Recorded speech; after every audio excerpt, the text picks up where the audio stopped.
Tourne vers Hélène Fratt qui nous a rejoint pour la revue de presse internationale. Et on va commencer, Hélène, cette revue de presse en Turquie où le pouvoir a encore intensifié les purges hier après le putsch manqué contre le président Erdogan. 7 543 militaires et magistrats placés en garde à vue, près de 9 000 policiers, gendarmes et fonctionnaires d'émir. Recep Tayyip Erdogan, on l'a évoqué, avait promis d'éliminer le virus factieux, je le cite. Il tient parole. Sur sa liste noire, The Wall Street Journal cite également plusieurs amiraux et généraux, dont l'ancien chef de l'armée de l'air, le général Akin Öztürk, montré hier sur les chaînes de télévision turques, le visage marqué par les coups, une oreille recouverte d'un bandage. Contrairement à ce qu'avait affirmé la presse turque dans un premier temps, le général a démenti avoir pris part à la tentative de coup d'État contre le président Erdogan, selon The Wall Street Journal. Quel sort l'attend à présent? D'après Hurriyet, le putsch avorté aurait lancé le débat sur le retour de la peine de mort en Turquie, où elle a été abolie en 2004. Recep Tayyip Erdogan a déjà dit ne pas être opposé à son rétablissement. Il est question d'une trahison évidente contre la patrie si le texte pour le rétablissement de la peine de mort passe par la Grande Assemblée nationale de Turquie. Je l'approuverai, a-t-il déclaré dans le dessin publié par le journal russe Kommersant. Un militaire est représenté pendu au croissant du drapeau turc. Et c'est la même corde qu'on retrouve dans le dessin de Schott repris par Courrier International. Cette corde, on le voit, lancée au départ pour déboulonner la statue du président Erdogan, est désormais accrochée à son doigt, transformée donc en gibet. Tandis que les dessins de Willem pour Libération montrent Recep Tayyip Erdogan saisir d'une poigne de fer, étrangler ceux qui l'accusent d'avoir cherché à le renverser. Vive la démocratie turque, dit-il.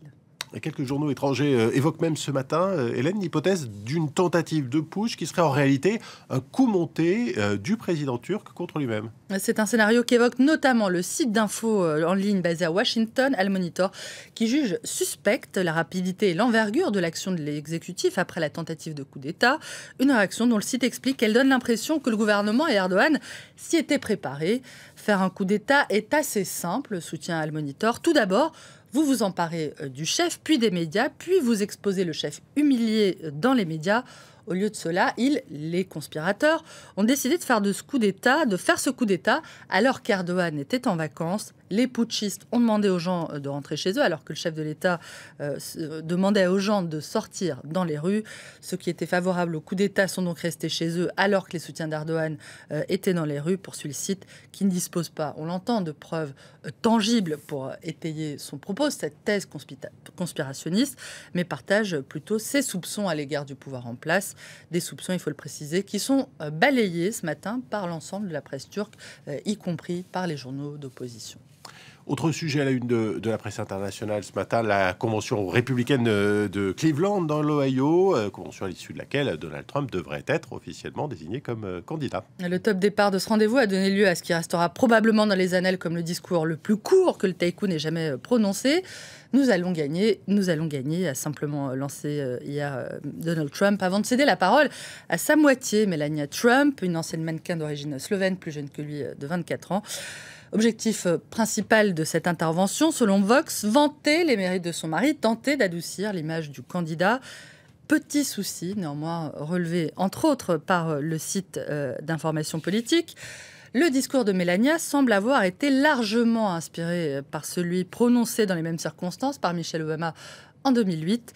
Deux passages du discours de Cleveland semblent même être un parfait copier-coller du discours prononcé par l'épouse de Barack Obama, comme cette tirade sur le fait que Melania Trump a raconté que depuis son plus jeune âge, ses parents l'avaient imprégné des valeurs du travail pour obtenir ce que l'on veut dans la vie, de l'engagement par la parole et de l'importance de faire ce que l'on dit et d'accomplir ses promesses, ainsi que de traiter les gens avec respect. Ouf, je la cite, ou plutôt je cite presque exactement les mots de Michelle Obama en 2008.